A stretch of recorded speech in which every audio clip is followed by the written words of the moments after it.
Pois quizáis a primeira por ser a primeira, non? Porque sempre é un pouco máis especial.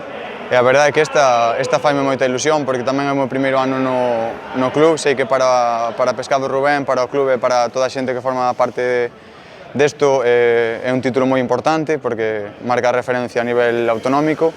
Estou moi contento por poder conseguilo, por poder axudar a poñer o meu grano de arena para conseguila e bueno, ahora a celebrarlo como se poida. Creo que marca un pouco a línea que está seguindo o clube, un clube que está facendo as cousas moi ben, que tanto no masculino como no feminino apostan duro por estar na élite.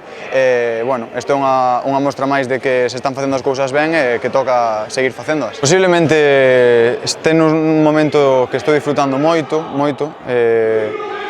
No deporte sempre dicimos, non, que o mellor está por chegar, porque a ningún xogador nos gusta poñernos un teito, pero estou disfrutando moito. Non sei se nun momento no que máis, pero estou disfrutando moitísimo do fútbol sala e deste club, desta plantilla, o corpo técnico e todo. Estou encantado.